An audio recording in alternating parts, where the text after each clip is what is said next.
نماز جو توحید کے بعد سب سے بڑی عبادت ہے، اختلاف کر لیا گیا۔ کوئی کہتا ہے کہ سینے پر ہاتھ باندھنا چاہیے، کوئی کہتا ہے کہ پیٹ کے اوپر ہاتھ باندھنا چاہیے، کوئی کہتا ہے کہ ناک کے نیچے ہاتھ باندھنا چاہیے، کوئی کہتا ہے کہ رفع الیدین کرنا چاہیے، کوئی کہتا ہے رفع الیدین نہیں کرنا چاہیے، کوئی کہتا ہے آمین بالجہر کہنا چاہیے، کوئی کہتا ہے نہیں کہنا چاہیے۔ یہ سب کیا تماشا ہے؟ یہ کیا تماشا ہے؟ السلام علیکم ورحمۃ اللہ وبرکاتہ۔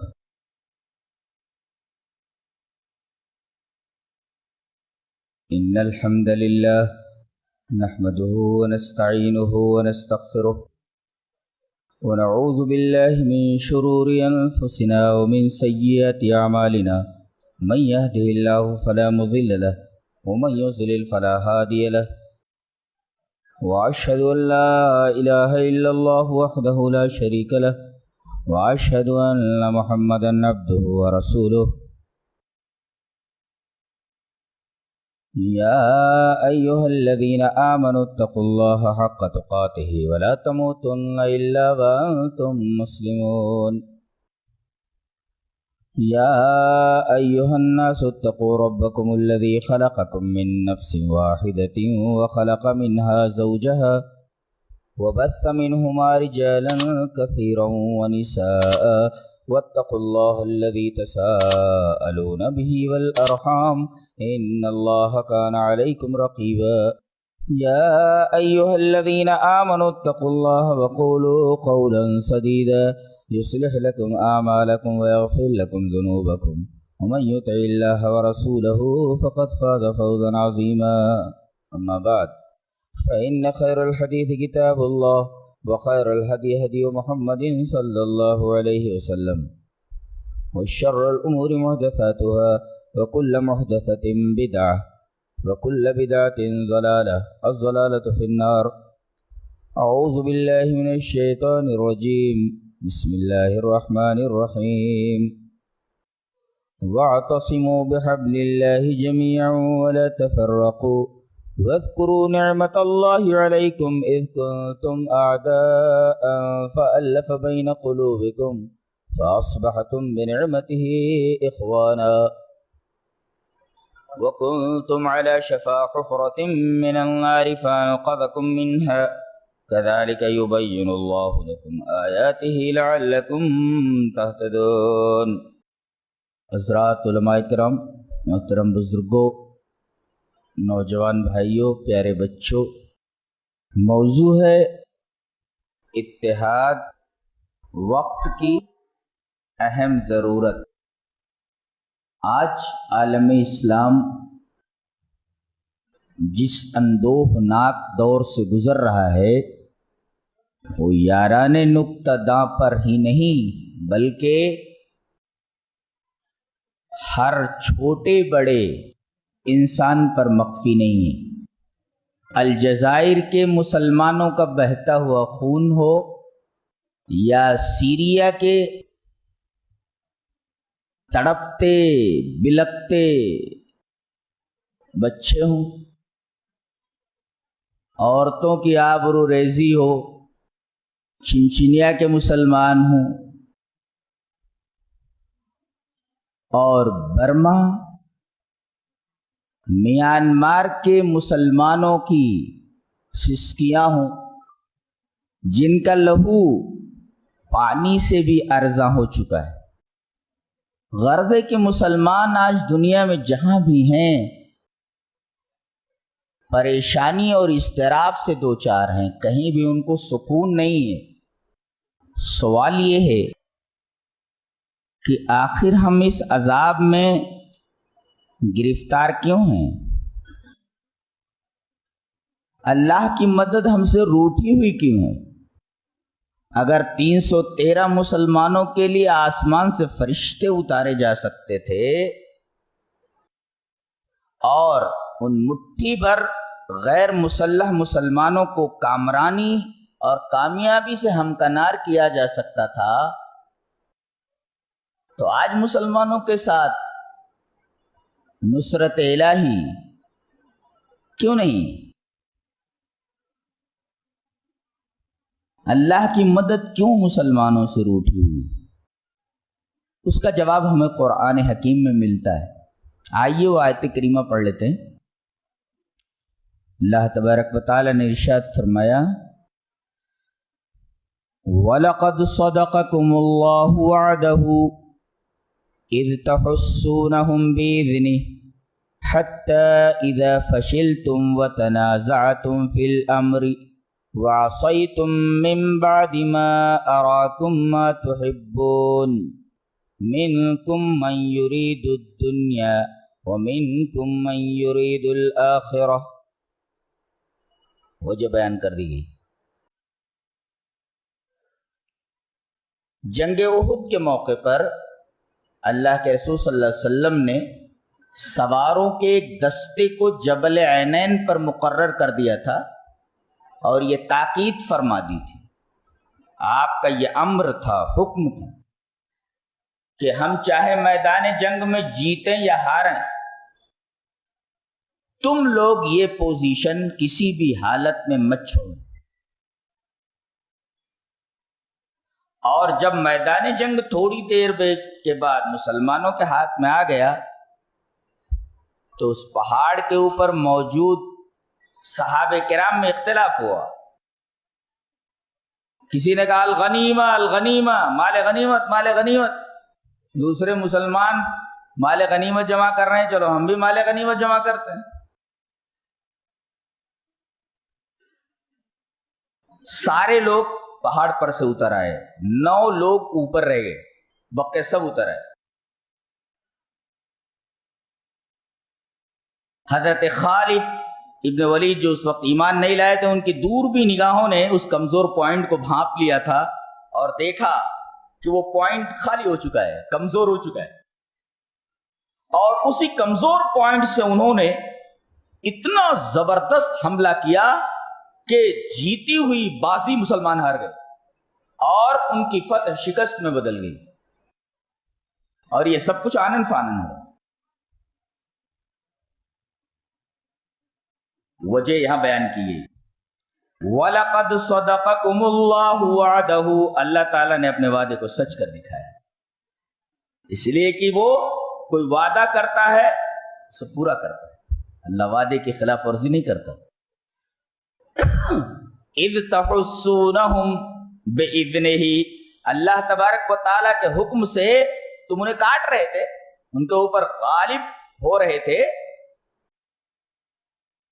اچانک حَتَّى اِذَا فَشِلْتُمْ، یہاں تک کہ تم فشل میں، ناکامی میں مبتلا ہو گئے۔ کیوں؟ وَتَنَازَعْتُمْ فِي الْأَمْرِ، پہلا معاملہ جو گڑبڑ ہوا وہ یہ تھا کہ تم نے نبی کے معاملے میں اختلاف کیا، شریعت کے معاملے، نبی کا حکم تھا یہ کمزور پوائنٹ کسی بھی صورت میں نہیں چھوڑنا، اس میں اختلاف ہو گیا۔ بعض لوگوں نے یہ کہا کہ اب تو جنگ ہمارے ہاتھ میں، ہم غالب آ گئے ہیں، اب ہمیں یہاں کھڑے رہنے کی کیا ضرورت ہے۔ کچھ لوگوں نے کہا نہیں، نبی کا حکم ہے، ہمیں یہاں موجود رہنا چاہیے۔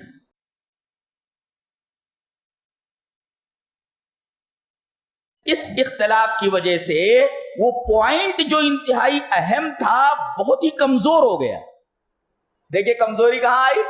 نبی کریم صلی اللہ علیہ وسلم کے حکم کی خلاف ورزی کی وجہ سے۔ قرآن حکیم بتاتا ہے وَتَنَازَعْتُمْ فِي الْأَمْرِ وَعَصَيْتُمْ مِنْ بَعْدِ مَا أَرَاكُمْ مَا تُحِبُّونَ، اور یہاں اختلاف کی وجہ سے تم سے رسول کی نافرمانی ہو گئی۔ وَعَصَيْتُمْ مِنْ بَعْدِ مَا أَرَاكُمْ، یہ تو تم نے اختلاف کیا، اختلاف کے نتیجے میں تم سے رسول کی نافرمانی ہو گئی کہ رسول نے کہا تھا یہ پوائنٹ مت چھوڑنا، وہ پوائنٹ تم نے چھوڑ دیا، تو اختلاف کے نتیجے میں نبی کریم صلی اللہ علیہ وسلم کے حکم کی نافرمانی ہو۔ وَتَنَازَعْتُمْ فِي الْأَمْرِ وَعَصَيْتُمْ، تم لوگوں نے اس اختلاف کی وجہ سے نبی کے حکم کی نافرمانی، ایک تو یہ، اور دوسرے مِنْكُمْ مَنْ يُرِيدُ الدُّنْيَا وَمِنْكُمْ مَنْ يُرِيدُ الْآخِرَةَ، تم میں سے بعض کو دنیا بڑی اچھی لگ رہی تھی،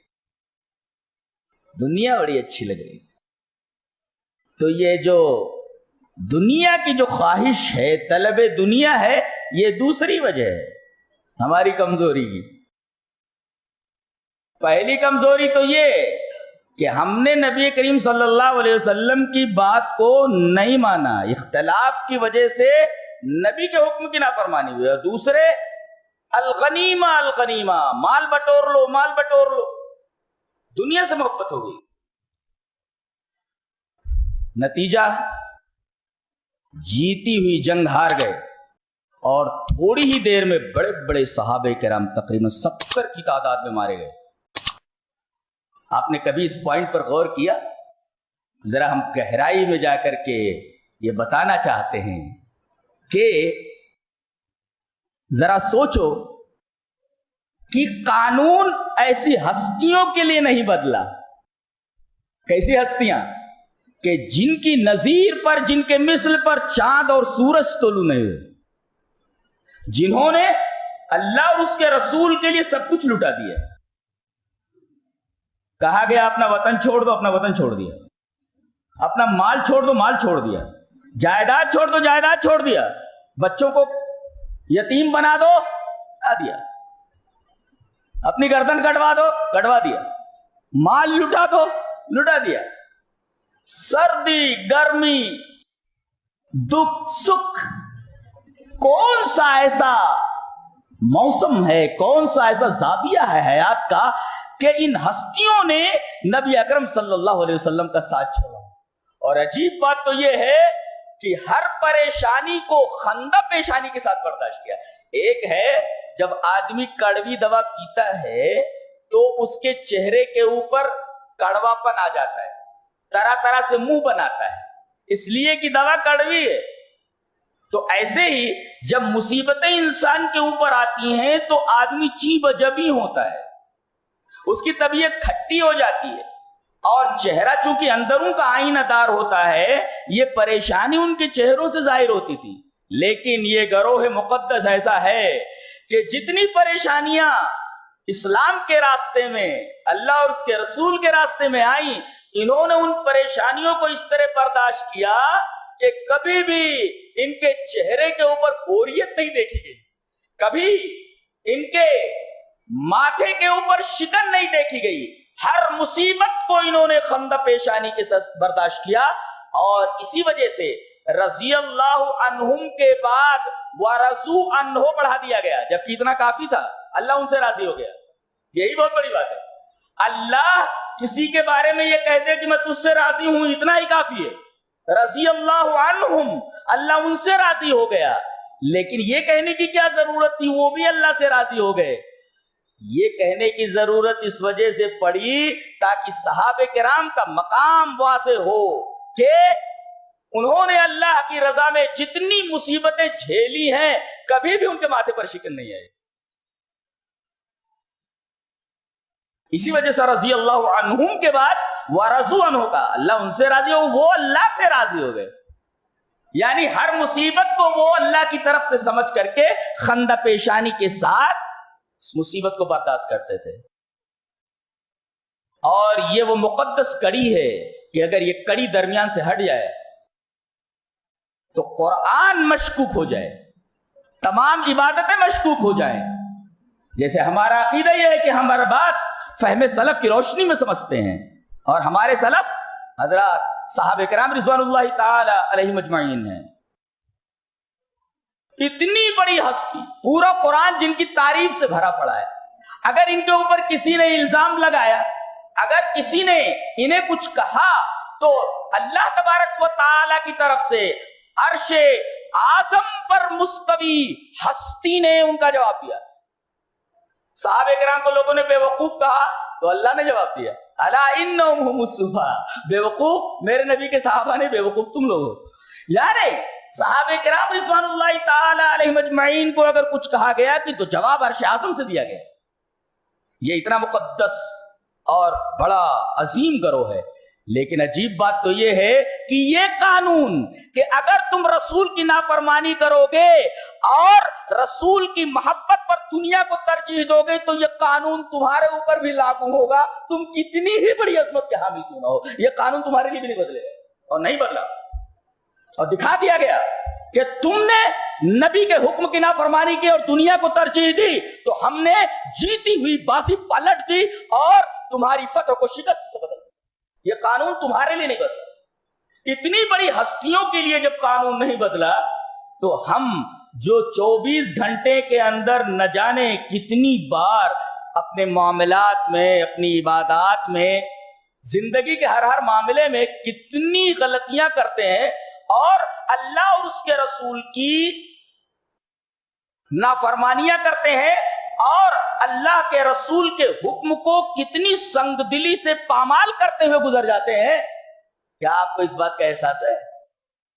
شادی بیاہ کا معاملہ ہو، ہم ارمان نکالنے لگتے ہیں، اب اس ارمان نکالنے کے چکر میں ایک ہی بیٹا ہے، اچھا ایک ہی بیٹی ہے تو سارے ارمان نکال لو، فضول خرچی منع، تبذیر منع، کہہ دیا گیا کہ ایسے لوگ شیطان کے بھائی ہیں، اسراف سے منع کیا گیا، لیکن چونکہ ہمیں ارمان نکالنا ہے، دل کے ارمان نکالنے میں قرآن و سنت کے کتنے تقاضے پامال ہو جاتے ہیں۔ کبھی ہم نے سوچا اب جب معاملات یہ ہیں، جب اتنی بڑی ہستیوں کے لیے اللہ کا قانون نہیں بدلا، تھوڑی سی غلطی ہو گئی، رسول کی نافرمانی ہو گئی تو 70 صحابہ کرام مارے گئے اور جیتی ہوئی جنگ ہار سے بدل دی گئی۔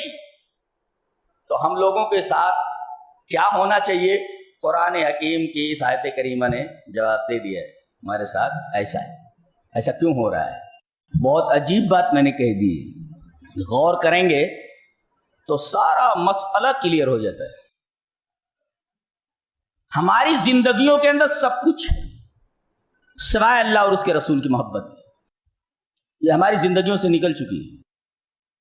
تو اب جب اللہ اور اس کے رسول کی محبت سے ہمارا دامن خالی ہے تو اب دنیا کی طاقتیں ہمیں جہاں چاہے مسل دے، جہاں چاہے ہمیں کچل دے۔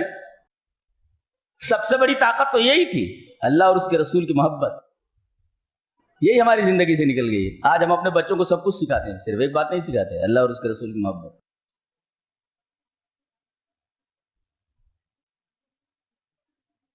اور ایک بات یاد رکھیں، ایک تو اللہ اور اس کے رسول کی نافرمانی یہ سبب ہے ہماری تباہی کا، اور دوسرے دنیا کی محبت۔ ہم نے تاریخ میں پڑھا ہے کہ بغداد کا جو ایک خلیفہ تھا، خلیفہ ناصر لدین اللہ، وہیں خراسان کا جو بادشاہ تھا خوارزم شاہ تھا، تو وہ آزاد حکمراں مگر آئینی طور پر وہ خلیفہ بغداد کے ماتحت تھا۔ کون؟ خراسان کا جو بادشاہ تھا خوارزم شاہ، اور اس کے دائرے حکومت میں اس خلیفہ ناصر لدین اللہ کا خطبہ پڑھا جاتا تھا، اس کا نام لیا جاتا تھا کہ خلیفہ وہ وقت کے وہی۔ اس کے دماغ میں پتہ نہیں کیا آیا کہ اس نے خلیفہ ناصر لدین اللہ جو وقت کا خلیفہ تھا اس کا خطبہ بند کروا دیا اور دریائے دجلہ تک کے ایریے کو اپنے قلمروں میں اور اپنی حکومت کے تحت شامل کرنے کے پلان بنانے لگا۔ بات خلیفہ کو خبر ہو گئی، خلیفہ کو خبر ہو گئی کہ خوارزم شاہ نے میرے نام کا خطبہ بند کروا دیا ہے اور اب وہ دریائے دجلہ تک کی زمین قبضہ کرنے کے چکر میں ہے۔ اس وقت سچویشن ایسی تھی، پوزیشن ایسی تھی کہ خراسان کے اوپر حملہ نہیں کیا جا سکتا تھا اور وقت متقاضی نہیں تھا کہ خراسان پر اس وقت خلیفہ بغداد کی طرف سے حملہ کیا جائے۔ تو اس نے کیا کیا؟ چین کے کنارے کنارے جو لوگ بس رہے تھے، جن کو تاتاری کہتے ہیں، بدو لوگ تھے، سب ان پڑھ لوگ لیکن بہت طاقتور لوگ تھے، ان کو خراسان کے بادشاہ کے خلاف ابھار دیا۔ وہ ایک بڑا لشکر لے کر کے خراسان کے اوپر حملہ آور ہوئے، بادشاہ مقابلے کی تاب نہ لا کر تبرستان بھاگ گیا اور وہیں پر مر گیا، اور اس طرح تاتاری اس پورے ایریے کے اوپر قابض ہو گئے۔ دیکھیے اور جب ان لوگوں نے اتنا بڑا ایریا فتح کر لیا تو اب آگے بغداد فتح کرنے کا خواب دیکھنے لگے. جب بادشاہ کو یہ بات معلوم ہوئی تو بادشاہ بھی غم میں مبتلا ہو گیا, وہ بھی مر گیا. دیکھیے, دو بادشاہ ایک دوسرے کو برباد کرنے کے چکر میں خود قبر میں پہنچ گئے, اور دو بلیوں کی لڑائی میں فائدہ بندر کا ہوا. نتیجہ یہ ہوا کہ بغداد کے اوپر تاتاریوں نے جو حملہ کیا, واللہ اتنا بڑا المیہ تھا, وہ اتنا بڑا حادثہ تھا کہ مورخ کا قلم اس وقت کے حالات کو لکھتے لکھتے کانپ اٹھتا ہے. بچوں کو قلعہ کی فصیلوں سے پھینک دیا گیا اڑا کر کے, بوڑھوں کو قتل کر دیا گیا, اور اس وقت بغداد کے نالوں سے پانی کے بجائے خون بہتا تھا. بغداد کے باہر سے آدمی مہینوں کے بعد اگر گزرتا تھا تو کھوپڑیوں کے پہاڑ دیکھتا تھا, کھوپڑیوں کے ٹیلے دیکھتا تھا. اتنے لوگوں کو قتل کیا گیا, بے شمار لوگوں کو, پورے بغداد کی اینٹ سے اینٹ بجا دی گئی. جانتے ایسا کیوں ہوا؟ یہاں منکم من یرید الدنیا ومنکم من یرید الاخرہ. دنیا کی ہوس, اقتدار کی ہوس. آج دیکھ رہے ہیں تمام اسلامی ممالک کم سے کم 53 ممالک سے زائد ہیں, یا اس سے کچھ زیادہ ہے. اتنے اسلامی ممالک ہیں لیکن انتہائی کمزور, بے بس, درمادہ, دوسروں کے رحم و کرم پر زندہ ہے, اس لیے کہ ان میں آپس میں اتحاد نہیں ہے. یہ سب اپنی اپنی حکومتیں, اپنا اپنا اقتدار بچانے میں لگے ہوئے ہیں. سب کو دنیا سے محبت ہے, اور اس دنیا کی محبت کی وجہ سے آپس میں اتحاد نہیں ہو پا رہا ہے, جو سب سے بڑی طاقت ہے. ایک خرابی تو یہ ہے, اور دوسرے دین کے اندر خرابی. آج تقریباً 90% لوگ ہندوستان میں اور پوری دنیا کا آپ جائزہ لے لیجئے, اکثریت توحید سے نا آشنا ہے, بیگانہ ہے. آج ہمارے جبین نیاز کے سارے سجدے مداروں اور غیر اللہ کے آستانوں کے لیے مخصوص ہو چکے ہیں. مسجدیں خالی ہیں, آستانے آباد ہیں. بتائیے, اللہ کو چھوڑ کر کے سب کچھ دوسری جگہوں سے مانگا جا رہا ہے. حاجت روائی کے لیے دوسروں کے در پر آدمی اپنی پیشانی رگڑ رہا ہے, اپنے ہاتھ اٹھا رہا ہے, ان سے دعائیں مانگ رہا ہے. مسجدیں خالی ہیں, مسجدیں خالی ہیں, آستانے آباد. کتنا بڑا اختلاف ہے یہ. کچھ لوگ کہتے ہیں کہ بھئی یہ صحیح نہیں ہے, وہ کہتے ہیں یہی صحیح ہے. سب سے بڑا اختلاف ہے, ماننے کے لیے تیار نہیں. یہاں تک کہ کلمے کا مفہوم بدل دیا گیا. ہمیں مسلمانوں میں سے جو لا الہ الا اللہ پڑھتے کہتے ہیں کہ ہمارے کلمہ کو بھائی ہیں, کلمہ کو بھائی ہیں. میں یہ کہتا ہوں کہ بہت سارے مسالک کے لوگوں نے کلمے کا مفہوم بدل دیا ہے. ایک گروہ تو یہ کہتا ہے کہ لا الہ الا اللہ کا مطلب ہے لا موجود الا اللہ, اللہ کے علاوہ کوئی موجود نہیں. یہ صوفیہ نے مفہوم بتایا ہے لا الہ الا اللہ. کیا لا الہ الا اللہ کا مطلب لا موجود الا اللہ ہوتا ہے؟ کسی نے کہا لا حاکم الا اللہ, حکومت صرف اللہ کی. چلیے میں یہ پوچھتا ہوں کہ لا الہ الا اللہ کا مطلب لا حاکم الا اللہ ہے, یہ بتایا جائے مجھے. تو ایک مسلک تو یہ کہتا ہے کہ لا الہ الا اللہ کا مطلب ہے لا حاکم الا اللہ. مسلمانوں کا ایک گروہ کہتا ہے کہ لا الہ الا اللہ کا مطلب ہے لا موجود الا اللہ. ایک گروہ کہتا ہے کہ لا الہ الا اللہ کا مطلب ہے لا محبوب الا اللہ. اللہ اکبر, یہ مطلب ہے. اور ایک گروہ جو ہمارے درمیان ہے وہ کہتا ہے کہ لا الہ الا اللہ کا مطلب ہے لا فاعل الا اللہ, جو کچھ ہوتا ہے اللہ کی طرف سے ہوتا ہے, اللہ کے علاوہ کسی سے کچھ نہیں ہوتا ہے. کیا یہ مطلب ہے لا الہ الا اللہ کا؟ لا الہ الا اللہ کے مفہوم کو ہم نے بدل دیا. کسی نے کہا لا حاکم الا اللہ اس کا مطلب ہے, کسی نے کہا لا محبوب الا اللہ اس کا مطلب ہے, کسی نے کہا لا موجود الا اللہ مطلب ہے, کسی نے کہا لا فاعل الا اللہ اس کا مطلب ہے. اور پھر توحید کی قسمیں کر ڈالی گئی.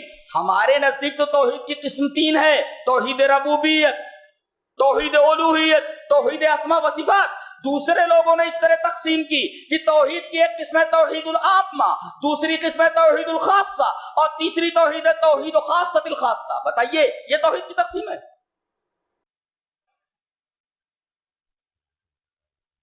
تقدیر ایک عجیب و غریب زاویہ ہے اسلام کا۔ ایک فرقہ نکلا جبریہ، ایک فرقہ نکلا قدریہ۔ چلیے تقدیر کے اوپر بحث کرنے لگے، جبکہ نبی اکرم صلی اللہ علیہ وسلم نے ایک دفعہ دیکھا کہ صحابہ کرام تقدیر پر بحث کر رہے ہیں۔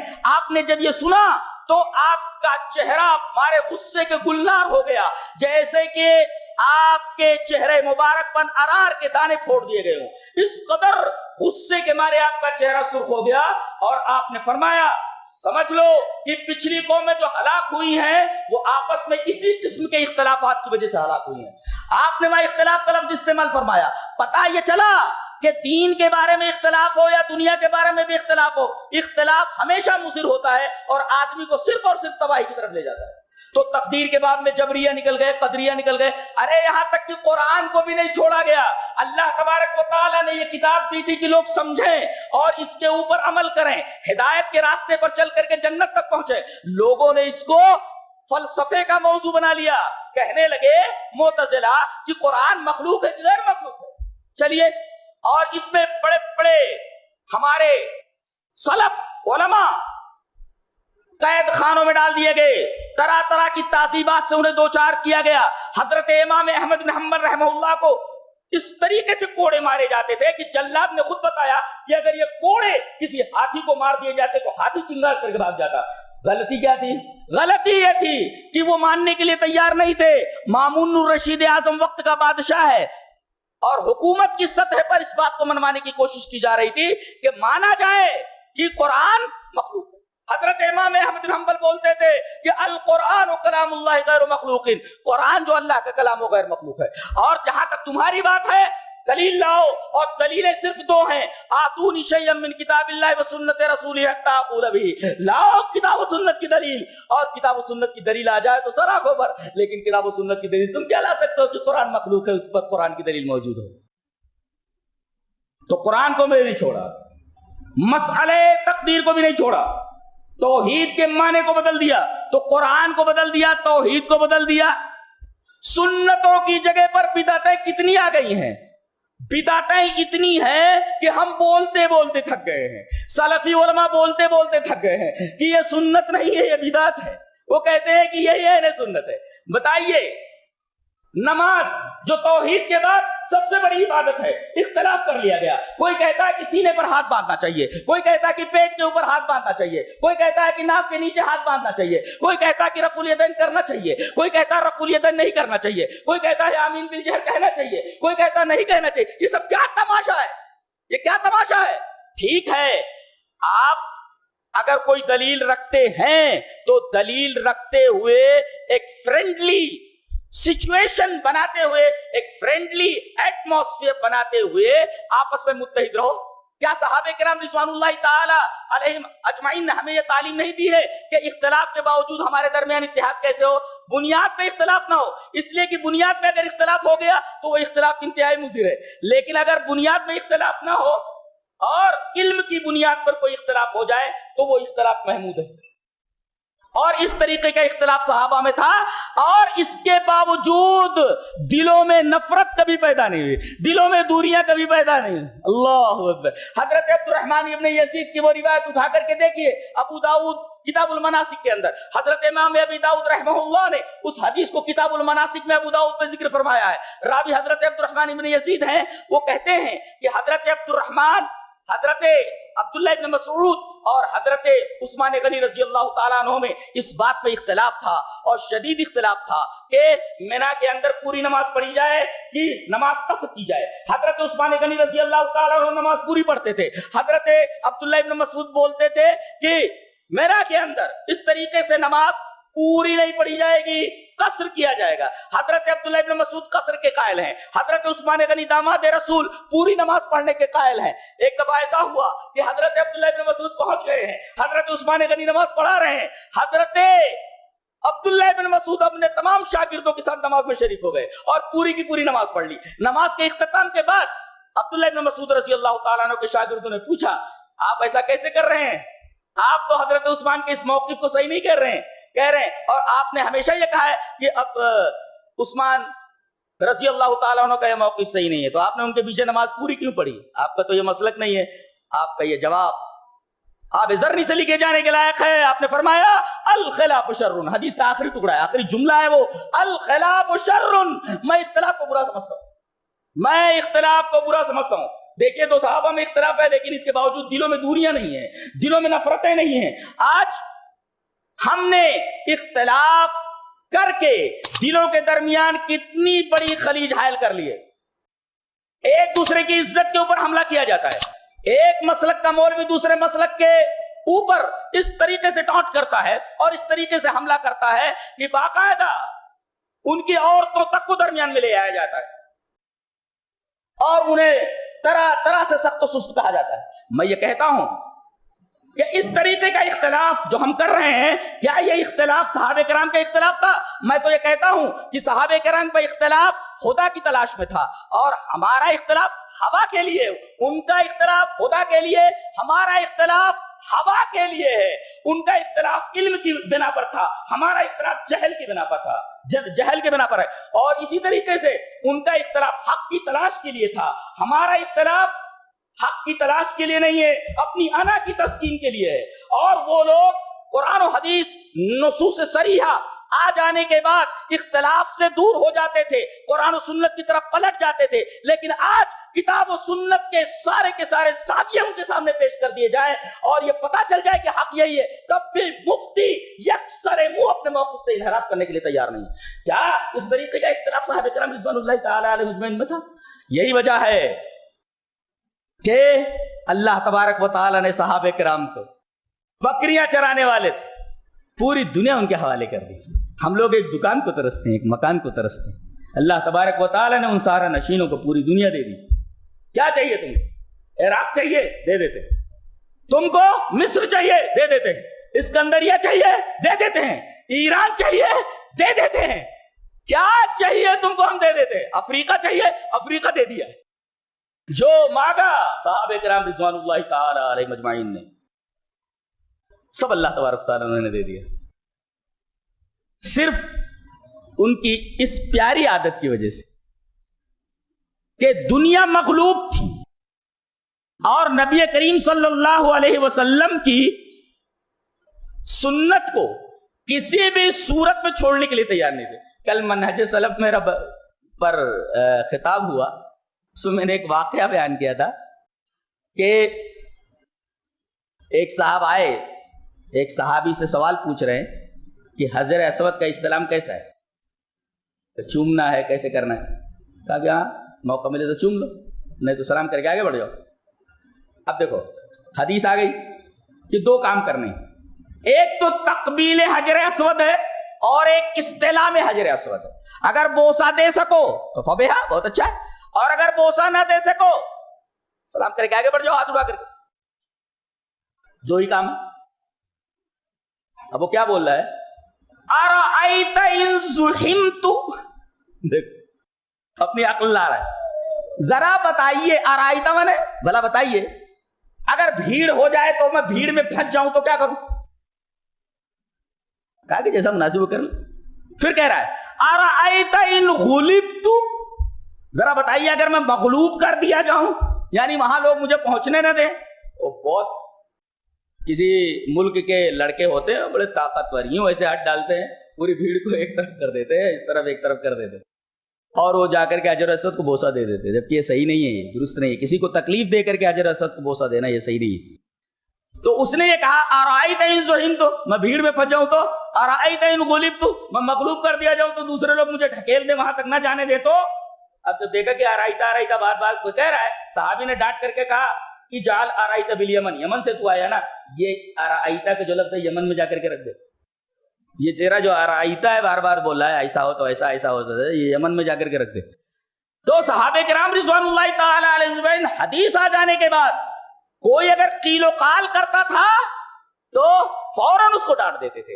اور ایک حدیث پاک میں سنا دوں، بہت پیاری سی ہے، اس کے اندر یہ لفظ ہے قیل و قال، اور وہ اتحاد ہی کے اوپر حدیث موجود ہے۔ حدیث اس طرح وعن ابی ہریرہ رضی اللہ تعالی عنہ قال قال رسول اللہ صلی اللہ علیہ وسلم ان اللہ یرضى لکم ثلاثا ویکرہ لکم ثلاثا یرضى لکم ان تعبدوا اللہ ولا تشرکوا به شیئا وان تعتصموا بحبل اللہ جميعا ولا تفرقوا ویکرہ لکم قیل وقال وکثرۃ السؤال واضاعۃ المال رواہ مسلم فی کتاب الوصیہ. حضرت امام مسلم رحمہ اللہ اس حدیث کو ایسے ہی مسلم شریف کتاب الوصیہ کے اندر لائے. راوی حضرت ابو ہریرہ.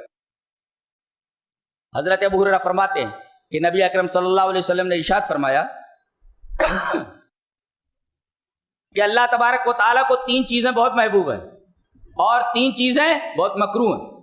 تین چیزیں پسند کرتا ہے, تین چیزیں ناپسند کرتا ہے. تین چیزیں جو پسند کرتا ہے کیا ہے؟ یرضی لکم ان تعبدوا اللہ, صرف اللہ کی عبادت کرو, ولا تشرکوا بہ شیئا, اور اللہ کے ساتھ کسی کو شریک نہ کرو, اور وان تعتصموا بحبل اللہ جميعا ولا تفرقوا, اللہ کی رسی کو مضبوطی سے پکڑ لو, تفرقہ اندازی سے بچو. ان تین چیزوں کو اللہ پسند کرتا ہے. وَيَكْرَهُ لَكُمْ قِيلَ وَقَالَ, حدیث اور قرآن کی بات آ جانے کے بعد قیل و قال سے بچو. وَإِضَاعَةَ الْمَالِ, مال کو ضائع کرنے سے بچو, اور اسی طریقے سے کثرت سوال سے بچو. خواہ مخواہ کے سوالات مت کرو, سوال برائے علم ہو یا سوال برائے عمل ہو.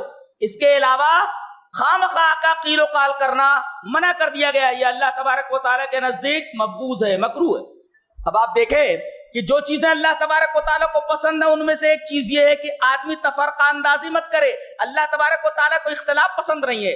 یہ نقطہ یہی ملحوظ رکھا جائے کہ جب اللہ تبارک و تعالیٰ نے پہلے انسان کو اس زمین پر نازل کیا تو جانتے ہیں اتحاد دے کر کے بھیجا, اتفاق دے کر کے بھیجا. اس کا مطلب ہے کہ اختلاف بعد میں آیا ہے.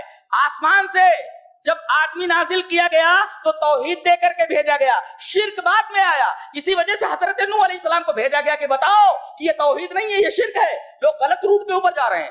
تو گویا پہلے انسانوں کو جب بھیجا گیا, پہلے انسان کو تو توحید دے کر کے بھیجا گیا, اور جب انسان کو بھیجا گیا تو اتفاق دے کر کے بھیجا گیا, اتحاد دے کر کے بھیجا گیا.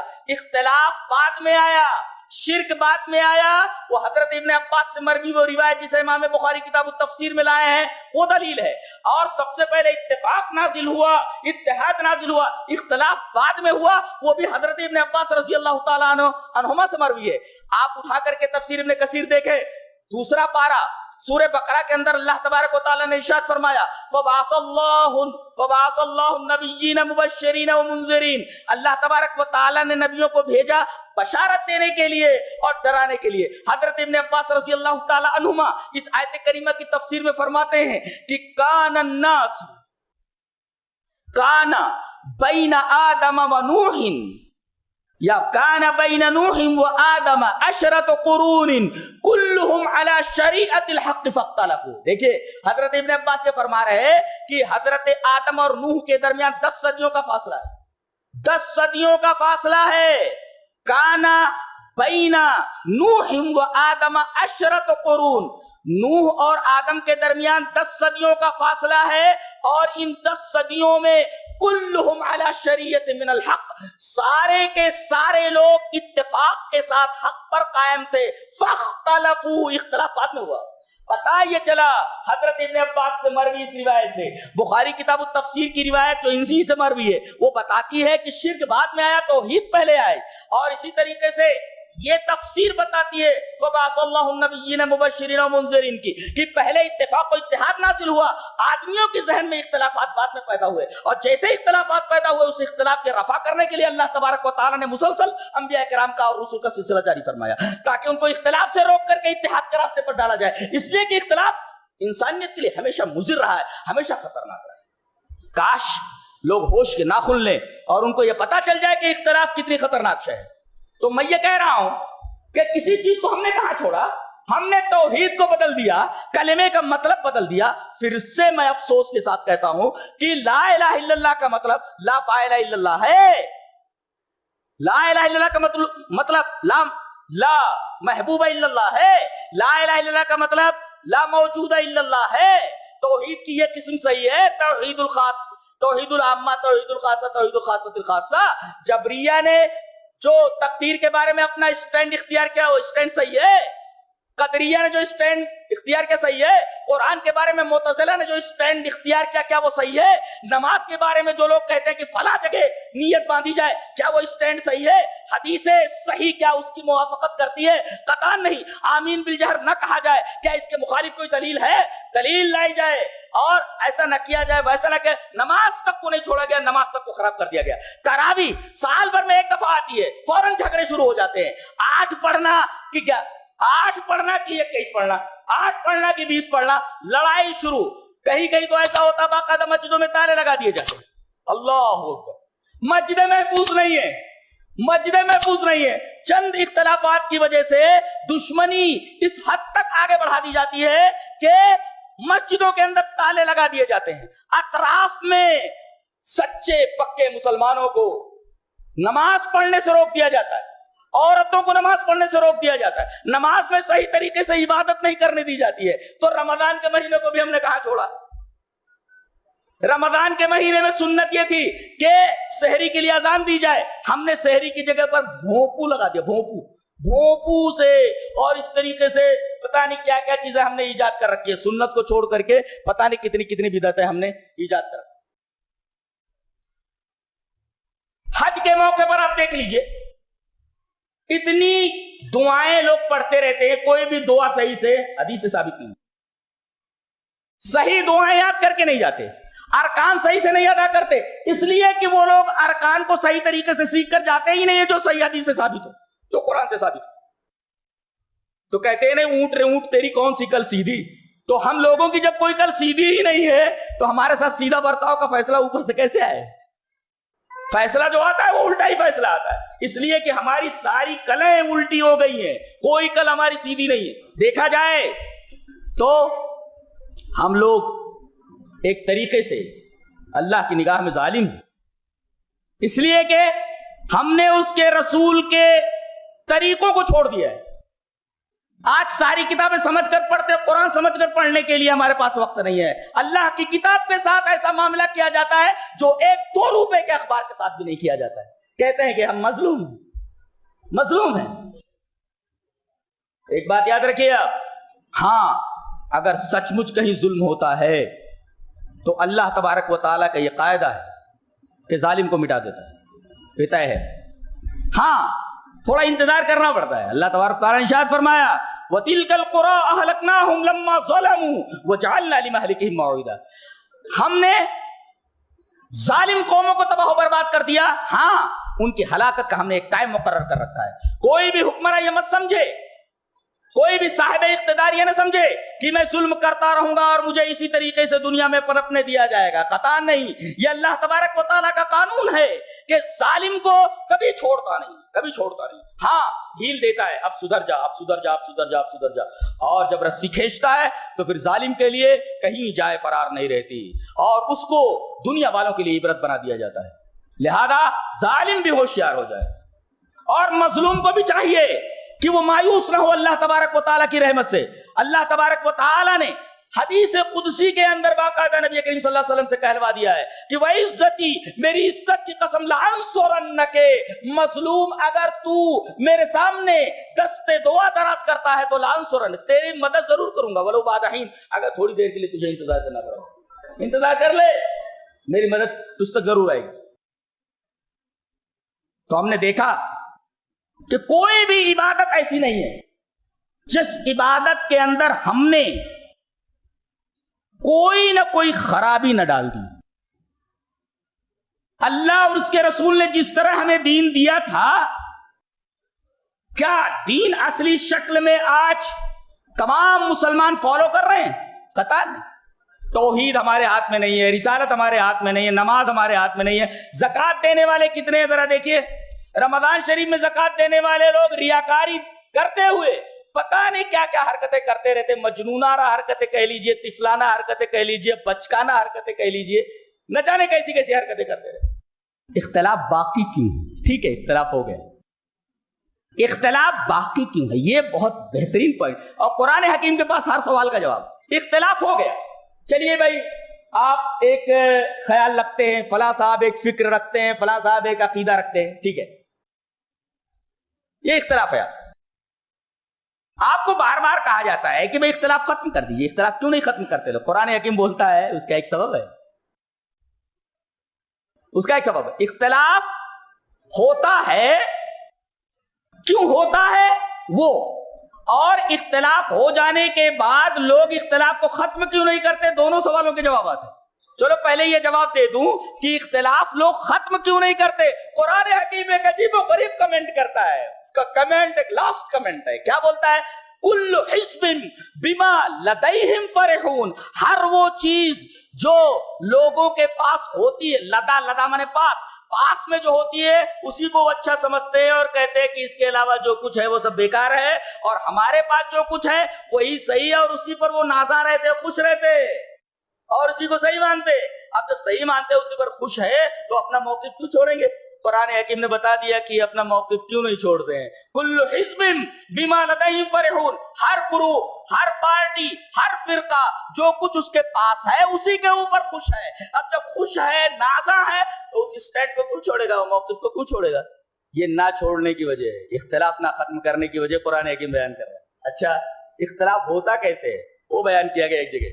وَلَا تَكُونُوا كَالَّذِينَ تَفَرَّقُوا وَاخْتَلَفُوا مِن بَعْدِ مَا جَاءَهُمُ الْبَيِّنَاتُ. دلائل آ گئے، صاف دلیل موجود ہے، اس کے باوجود آدمی اختلاف کرتا ہے. قرآن حکیم بولتا ہے یہ اختلاف مضمون.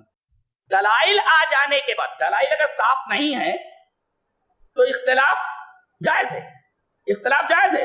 لیکن اگر دلائل واضح ہو گئے ہوں، صاف قرآن کی آیت آ گئی ہو یا حدیث رسول آ گئی ہو، تو اب اختلاف کو باقی رکھنے کے اور اختلاف کرنے کی کوئی بھی صورت اور کوئی بھی جواز باقی نہیں رہتا.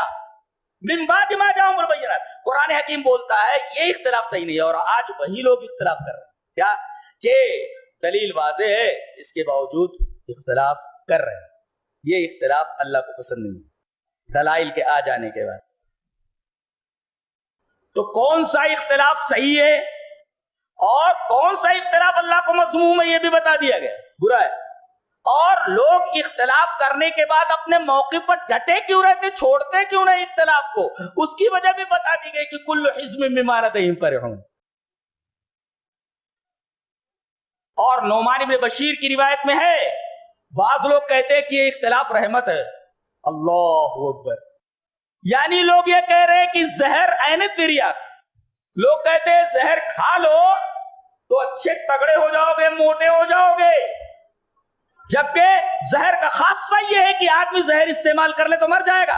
اختلاف کو رحمت کرنا، کہنا ایسے ہی ہے جیسے کوئی آدمی یہ کہے کہ زہر کھا لو تو موٹے تازے ہو جاؤ گے، صحت مند ہو جاؤ گے، جبکہ زہر کے اندر انسان کو مارنے کی صلاحیت موجود ہے. یہ حال ہے. زہر کو تریاک بنا کر کے پیش کیا جا رہا ہے. قرآن حکیم بولتا ہے لا یزالون مختلفین الا ما رحم ربک. وہ برابر اختلاف کرتے رہیں گے مگر جس کے اوپر تیرا رب رحم کرے. یہاں دیکھیں اختلاف اور رحم کے درمیان تباین بتایا گیا ہے کہ رحم الگ چیز ہے، اختلاف الگ چیز ہے. اللہ کی رحمت اس کے اوپر ہوگی جو اختلاف نہ کرتا ہو. یہاں دیکھیے لا یزالون مختلفین، وہ برابر اختلاف کرتے رہیں گے مگر جس کے اوپر تیرا رب رحم کرے. یعنی اختلاف یہ رحمت کا سبب نہیں ہے بلکہ زحمت کا سبب ہے. یہ قرآن کی آیت بتاتی ہے. اور نعمان بن بشیر کی وہ روایت جو مسند احمد کے اندر موجود ہے اس کا آخری ٹکڑا یہی ہے الجماعت رحمت والفرقۃ عذاب، کہ اتحاد رحمت ہے اور تفرقہ بازی یہ کسی عذاب سے کم نہیں ہے. اور عجیب بات تو یہ ہے کہ وہاں دلائل آ جانے کے بعد آدمی اگر اختلاف کرتا ہے تو اس کے لیے جو وحی سنائی گئی ہے یہی ہے. ذرا پڑھ لیجئے اس آیت کریمہ کو، قابل عبرت ہے. وَلَا تَكُونُوا كَالَّذِينَ تَفَرَّقُوا وَاخْتَلَفُوا مِن بَعْدِ مَا جَاءَهُمُ الْبَيِّنَاتُ وَأُولَٰئِكَ لَهُمْ عَذَابٌ عَظِيمٌ. ان لوگوں کی طرح نہ ہو جاؤ جنہوں نے دلائل کے آ جانے کے بعد تفرقہ اندازی کی اور فرقوں میں بٹ گئے. أُولَٰئِكَ لَهُمْ عَذَابٌ عَظِيمٌ. ایسے لوگوں کے لیے بہت بڑا عذاب ہے. پتہ یہ چلا کہ دلائل کے آ جانے کے بعد اختلاف کرنا یہ عذاب عظیم کو دعوت دینے کے مرادف ہے. دیکھ رہے ہیں اختلاف کی وجہ سے ہم لوگ کس قدر پریشان ہیں. ایک تو اقتدار حاصل کرنے کے چکر میں یہ ایک اختلاف کا سبب ہے. جس کی وجہ سے ہم نے بڑی بڑی حکومتیں کھو دی. اور آپ کو ایک نکتہ بتا دوں کہ اللہ تبارک و تعالیٰ نے صحابہ کے واسطے سے ہمارے دامن میں پوری دنیا ڈال دی تھی. ارے ان کو تو پوری دنیا دے دی گئی تھی, وہ ہمیں دنیا پوری دے کر کے گئے تھے, ہم ہی سنبھال نہیں سکتے. دنیا کی محبت میں اس طرح غرق ہوئے کہ اللہ کو بھول گئے, تو اللہ تبارک و تعالیٰ نے ساری نعمتیں لے لی. ان حکومتوں کو اسپین کے اندر کتنے سالوں تک ہم نے حکومت کی, ہم نے بتایا کہ تہذیب کیا ہے, ہم نے بتایا کہ سیویلائزیشن کیا ہے, ہم نے بتایا کہ کلچر کسے کہتے ہیں, ہم نے بتایا کہ علم کسے بولتے ہیں, ہم نے بتایا کہ سائنس کسے کہتے ہیں, ہم نے بتایا کہ روشنی کسے کہتے ہیں, ہم نے بتایا کہ اجالا کسے کہتے ہیں, اور ہم نے سب کچھ اسپین کو دیا. لیکن وہی ہوا, آپسی اختلاف کی وجہ سے نتیجہ دیکھیے دوسرے لوگوں کے ہاتھ میں چلا گیا. اتنا خوبصورت ملک چلا گیا, ہمارے ہاتھوں سے چلا گیا, اختلاف کا سفر. اور بغداد کے اوپر بھی حملہ آور ہوا ہے, جو تاتاری, اس کی بنیادی وجہ شیعہ سنی اختلاف ہے. القمی نے باقاعدہ دعوت دی, القمی شیعہ ہے, اس نے دعوت دی باقاعدہ بغداد پر حملہ کرنے کے لیے. اور اس شخص نے یہ نہیں دیکھا کہ ان لوگوں کے حملے کے بعد مملکت اسلامیہ کر بغداد کا کیا ہوگا, کتنے بے گناہوں کا خون بے دردی سے بہایا گیا. اللہ اکبر, اسی اختلاف. اور آج بھی لوگ ہوش کے ناخن نہیں لے. تو یہ اختلاف کی قباحتیں ہیں.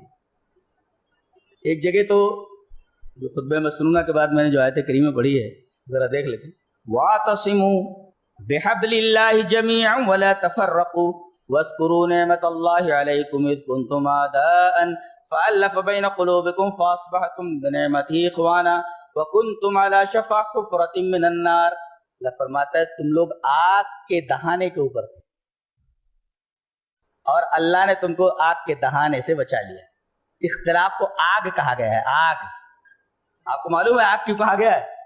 اس لیے کہ اگر گھر گر اڑ جائے تو تھوڑا بہت کچھ مل جاتا ہے سامان بعد میں ملبہ ہٹانے کے بعد, لیکن اگر آگ لگ جائے تو کچھ بچتا اس سے نہیں. اللہ تبارک و تعالیٰ نے اختلاف کو یہاں آگ کہا ہے. گھر اگر گر جائے یا کچھ ہو جائے تو تھوڑا بہت ملبہ ہٹانے کے بعد مل جاتا ہے. سوٹ کیس کہاں ہے, پیسہ کہاں ہے, تجوری کہاں ہے, تھوڑا بہت مل جاتا ہے. لیکن اگر آگ لگ جائے تو کچھ بچتا نہیں ہے. نکتہ یہ بتایا گیا کہ اختلاف آگ کی طرح اگر تمہاری زندگی میں آ جائے تو کچھ بچتا نہیں ہے, ختم. وہی ہو رہا ہے, کچھ بچا نہیں ہے. یہی اختلاف ان کے اندر تھا. اللہ تبارک و تعالیٰ نے اپنے رسول کو بھیج کر کے ان کے اختلاف کو ختم کر کے آپس میں اتحاد پیدا فرما دیا. اور اس اتحاد کی طاقت کو لے کر کے جو صحابہ کرام آگے بڑھے تو اللہ تبارک و تعالیٰ نے پوری دنیا ان کے حوالے کر دی. یہ اختلاف کی قباحت ہے. اتفاق کتنا اہم ہے اسلام کی نگاہ کہ نماز اگر آدمی تنہا پڑھے ہو جائے گی, انفرادی اگر پڑھے, لیکن مسجد کے اندر آنا یہ ضروری قرار دیا گیا. اور یہ کہا گیا کہ اس کے ایمان کی گواہی دو. اس وجہ سے تاکید کی گئی تاکہ اتحاد کا مظہر نظر آئے, اتحاد کا مظہر نظر آئے, ایک دوسرے کے احوال سے لوگ واقف. فلاں آدمی آیا, فلاں آدمی نہیں آیا, نگاہ میں رکھنا چاہیے. اور 27 گنا فضیلت رکھتی ہے جماعت کی, اس لیے کہ وہاں اتحاد دکھائی دیتا ہے. اتحاد کی اتنی اہمیت. سورہ فاتحہ چاہے آدمی تنہا پڑھے چاہے جماعت کے ساتھ پڑھے, اسے اہدنا ہی بولنا ہے, نعبدو ہی بولنا ہے, نستعینو ہی بولنا ہے. نستعینو یہ جمع کا صیغہ ہے, جمع متکلم ہے. نعبدو جمع متکلم ہے. اہدنا جمع متکلم ہے. اے اللہ ہم تیری ہی عبادت کرتے ہیں, اے اللہ ہم تجھ سے ہی مدد مانگتے ہیں. ارے بھائی پڑھنے والا تو ایک ہے, ہم کیوں کہہ رہا ہے ہم تیری عبادت کرتے ہیں؟ پڑھنے والا تو ایک ہے, وہ کہتا ہے اے اللہ ہم تجھی سے مدد مانگتے ہیں, اور اس کے بعد دعا کرتا ہے اہدنا الصراط المستقیم, اے اللہ ہمیں سیدھے راستے پر چلا. جبکہ وہ تنہا اہدنی پڑھ دیتا. پتہ یہ چلا کہ اہمیت اگر ہے اسلام کے اندر تو صرف اور صرف جماعت کی ہے, انفراد کی کوئی اہمیت نہیں ہے. تبھی تو شاعر نے کہا کہ فرد قائم ربط ملت سے ہے, تنہا کچھ نہیں, موج ہے دریا میں اور بیرون دریا کچھ نہیں. اب اگر آپ دیکھیں کہ سمندر کس چیز کا نام ہے, قطرات کے مجموعے کا, لیکن اگر تمام قطرات کو الگ نکال دیا جائے تو سمندر کا وجود ختم ہو جائے. یہ بدن انسانی 360 جوڑوں کا مرکب ہے. جب یہ مل جائے تو پھر انسان بن جاتا ہے. انگلیاں الگ کر دو, ہڈیاں الگ کر دو, منڈی الگ کر دو, پیر الگ کر دو, انسان کا وجود ختم ہو جاتا ہے. تو اتحاد کے اندر یہ طاقت ہوتی ہے. میں نے دیکھا، میں نے کہیں پڑھا کہ یہ جو چٹان ہوتی ہے یہ چھوٹے چھوٹے ریت کے ذرات کا مجموعہ ہے۔ ریت کے ذرات اگر بکھرے ہوئے ہوں تو ہوائیں انہیں جس طرف اڑا کر لے جانا چاہیں اڑا کر لے جا سکتی ہیں، لیکن اگر یہ اڑتے ہوئے ذرات ریت کے اگر باہم مل کر کے چٹان بن جائیں تو باہم مل کر چٹان بن جانے کے بعد ان میں اتحاد پیدا ہو گیا، بڑی سے بڑی آندھی اس چٹان کو، اس بارڈر کو اپنی جگہ سے ہٹا نہیں سکتی۔ اتحاد کے اندر وہ طاقت، اور تو محاورہ بھی ہے، یونین از اسٹرینتھ، اتحاد، الاتحاد قوہ، اتحاد ایک طاقت ہے، اگر یہ بکھر جائے تو پھر آدمی کا وجود ختم ہو جاتا ہے، معاشرے کا وجود ختم ہو جاتا ہے، ملک کا وجود خطرے میں پڑ جاتا ہے، تو اتحاد بہت زیادہ ضروری ہے۔ یہاں ایک بات اور یاد رکھنا ضروری ہے کہ اسلام کا اتحاد اور اسلام کے علاوہ دیگر مذاہب کے اتحاد میں زمین اور آسمان کا فرق ہے۔ پہلا اتحاد جو اسلام قرآن کے ذریعے پیش کرتا ہے وہ تمام انسانیت کا اتحاد ہے، وہ سب کو ایک سورس سے مانتا ہے کہ تم سب آدم و حوا کی اولاد ہو، اس اعتبار سے تم سب بھائی بھائی، چاہے وہ مسلم ہو چاہے غیر مسلم، کوئی بھی۔ دیکھیں اتحاد کا اتنا اعلیٰ تصور کسی اور کتاب کے اندر اگر ہو تو مجھے بتاؤ، سب بھائی بھائی ہو، اس اعتبار سے کہ ایک غیر مسلم بھی آدم و حوا کی اولاد ہے، اسی وجہ سے کہا گیا کہ نہ کوئی چھوٹا ہے نہ کوئی بڑا ہے، چھوت چھات کا تصور، چھوٹے بڑے کا تصور ختم کر دیا گیا، یا یوحناس، اور جب ایسے لوگوں کو پکارتا تو یا یوحناس بولتا ہے، اور جو لوگ اس کے اوپر ایمان لے آئے انہیں یا ایھا الذین آمنوا بولتا ہے، لیکن خطاب دونوں سے کرتا ہے، اس لیے کہ اس کے ہاں اتحاد کا ایک بہت ہی واسٹ تصور ہے۔ یا ایھا الناس اتقوا ربکم الذی خلقکم من نفس واحدہ وخلق منها زوجها وبث منهما رجالا كثيرا ونساء۔ اتحاد کا اتنا اعلیٰ تصور اور کہیں نہیں۔ اب اس آیت کریمہ کے پیش نظر ہم جس دیش کے اندر رہ رہے ہیں، ہم اسلام کے ساتھ رہ رہے ہیں، دوسرے لوگ ہیں جنہوں نے اسلام کو قبول نہیں کیا ہے، لیکن سورس تو وہی ہے نا، وہ بھی ایک طریقے سے ہمارے بھائی ہی ہوئے، اس لیے کہ وہ بھی آدم و حوا کی اولاد ہے، اس اعتبار سے ہم ان سے نفرت نہیں کر سکتے، اس اعتبار سے ہم ان سے نفرت نہیں کر سکتے۔ اور اسلام تو یہ کہتا ہے کہ مریض سے نفرت نہیں ہوتی، مرض سے نفرت ہوتی ہے، ہمیں شرک سے نفرت ہے، شرک سے نفرت ہے، توحید سے محبت ہے ہمیں، اور اس کے واسطے سے ہمیں موحد سے محبت ہو جاتی ہے۔ لیکن اس وجہ سے کہ ایک مریض ایک مرض میں مبتلا ہے، اس مرض کی وجہ سے ہم مریض سے اتنی نفرت کرنے لگے، اس نفرت کی اجازت نہیں دیتا اسلام۔ تبھی تو بتائیے فرعون سے زیادہ خراب کون ہو سکتا ہے؟ حضرت ہارون کو اور حضرت موسیٰ کو حکم دیا گیا، جاؤ تم دونوں اور جا کر کے سمجھاؤ، اس لیے کہ اس نے ظلم کیا ہے، فَقُولَا لَهُ قَوْلًا لَيِّنًا لَعَلَّهُ يَتَذَكَّرُ أَوْ يَخْشَىٰ، جا کر کے نرم انداز میں فرعون کے سامنے دعوت توحید پیش کرو، فَقُولَا لَهُ قَوْلًا لَيِّنًا، لَيِّن معنی نرم، دعوت کا جو انداز ہوتا ہے نرمی بھرا ہوتا ہے، جا کر کے اس کے سامنے پیش کرو، لَعَلَّهُ يَتَذَكَّرُ أَوْ يَخْشَىٰ، شاید وہ نصیحت قبول کر لے اور شاید وہ اللہ تبارک و تعالیٰ سے ڈر جائے۔ اتنے بڑے ظالم آدمی کے بارے میں بھی قرآن حکیم کہتا ہے کہ مایوس ہونے کی ضرورت نہیں، اس کے پاس جاؤ سمجھاؤ، بیمار ہے وہ، اس کی بیماری بتاؤ کہ تیرے پاس یہ بیماری ہے۔ تو ایک تو یہ ہے کہ اسلام وحدت کا اور اتحاد کا ایک اعلیٰ تصور پیش کرتا ہے کہ سب ایک ہی سورس سے آئے ہیں، لہذا کہ اس اعتبار سے سب بھائی بھائی، اتنا اعلیٰ تصور ہے۔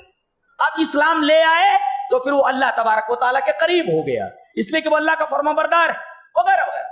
تو اتحاد کا یہ جو تصور ہے جو اسلام نے دیا، قرآن نے دیا، تصور کہیں نہیں پائے گا، صرف اور صرف قرآن میں پائے گا۔ تو اتحاد کا جو اعلیٰ تصور ہے وہ بھی سمجھ میں آ گیا۔ اس کے علاوہ اللہ کے رسول صلی اللہ علیہ وسلم نے یہ بھی بتا دیا ہے کہ اختلاف کو ختم کیا جا سکتا ہے، اختلاف کو ختم کیا جا سکتا ہے، ایسا نہیں ہے کہ اختلاف کو ختم نہ کیا جائے، یہ کوئی ایسی چیز نہیں ہے، ایسی بیماری نہیں ہے جس کا علاج نہ ہو۔ اللہ تعالیٰ نے جتنی بیماریاں نازل فرمائی ہیں سب کی دوا بھی نازل فرما دی۔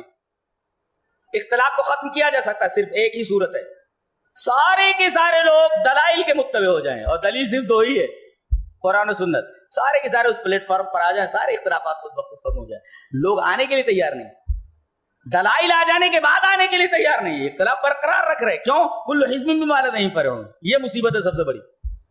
اور ایک بات یاد رکھیں کہ جنہوں نے اختلاف کی رائے اختیار کی ہے وہ کان کھول کر سن لے، ان کے بارے میں ایک وعید ہے، وعید سن لے بات ختم کی جاتی ہے. حدیث اس طرح.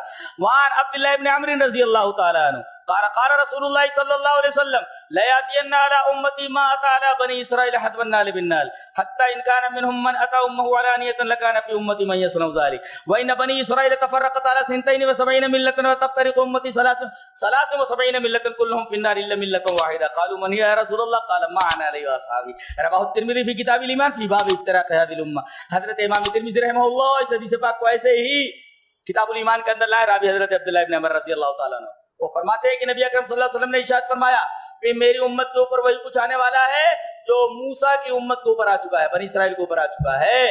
وہ لوگ اگر 72 فرقوں میں بٹ گئے تو تم 73 فرقوں میں بٹ جاؤ گے. سارے کے سارے یہ اختلاف کرنے والے اور بٹنے والے صراط مستقیم سے ہٹنے والے فرقے سب کے سب جہنمی ہیں سوائے ایک فرقے کے جو فطرت کے اوپر جمع ہوا تھا، جسے دے کر کے اللہ تبارک و تعالیٰ نے زمین پر نازل فرمایا تھا اتحاد اور اتفاق کے ساتھ. سارے کے سارے فرقے جہنمی سوائے ایک فرقے کے. پوچھا گیا فرقہ کون سا؟ بتایا گیا یہ بتانے کے لیے کہ وہ فرقہ کون سا ہوگا، اور ضمن میں یہ بھی بتا دیا گیا کہ اختلاف کو ختم کیسے کیا جائے. ما انا علیہ واصحابی، کون سا فرقہ جنتی جس پر میں اور میرے صحابہ، یہ فرقہ جنتی. اس کا مطلب یہ ہے کہ اختلاف کو ختم کرنا ہے تو ما انا علیہ واصحابی کے پلیٹ فارم پر آ جاؤ، سیدھا سمجھ کر. اللہ تبارک و تعالی ہمیں نیک عمل اور اچھی سمجھ کی توفیق عطا فرمائے. وآخر دعوانا الحمدللہ رب العالمین.